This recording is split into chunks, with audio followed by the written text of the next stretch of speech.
Hi, mates! Everywhere you go, you hear the amazing Australian accent that you wish you could master. Welcome to the beautiful town of Sydney, Australia. If you ever get the chance to go to Sydney, stunning beaches and many unforgettable monuments will be waiting for you. So let me take you on an amazing journey around Sydney, Australia. I will guide you on the tourist attractions, the history of Sydney, and the travel expenses of this amazing city.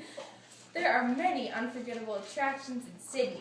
The Sydney Opera House must be one of the most recognizable images of the modern world, up there with the Eiffel Tower and the Empire State Building, and one of the most photographed. Not only is it recognizable, it has come to represent Australia. Circular Quay has always been a busy transport hub since the early days of the colony. Today, Circular Quay is great to explore if you're looking for good quality souvenirs, art galleries, as well as historic pubs, outdoor cafes, and waterfront restaurants. Bondi Beach is the world-famous beach in the Sydney suburbs. Located in a small bay, and there are lots of small shops and cafes close to the beach. Taronga Zoo is home to thousands of exotic and native species, including native animals such as kangaroos, koalas, wombats, wallabies, emus, and crocodiles. Enjoy Taronga's iconic free flight bird show at the amphitheater, offering panoramic labor views as you watch the birds fly swiftly over your head.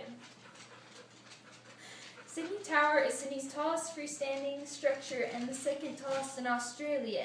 It is also the second tallest observation tower in the southern hemisphere. Be sure to check it out. Now that you know about the attractions in Sydney, get ready to hear about the history. Sydney was founded in 1788 when the first fleet arrived in Australia from England. The first colonists came ashore at Port Jackson on January 26, 1788. The oldest surviving building in Sydney is Cadman's Cottage. It was named after a John Cadman who once lived there. Today, it is used as an information center for the National Parks and Wildlife Service. The first Australian newspaper was published in 1803. It was called the Sydney Gazette and the New South Wales Advertiser. In the late 20th century, the number of manufacturing jobs in Sydney declined. However, the service sector boomed, and today Sydney is Australia's main commercial and financial center. Sydney is also an important port, although most of the cargo goes through Port Botany. Sydney Opera House was opened on October 20th, 1973 by Queen Elizabeth II. A Danish architect named Jorn Utzon won an international competition to design the Opera House in 1957.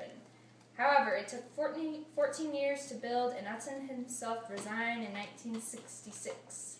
Today, the Opera House is probably the most famous landmark in Sydney. Today, Sydney is a multicultural city with many immigrants both from Europe and Asia. It is easily the largest city in Australia.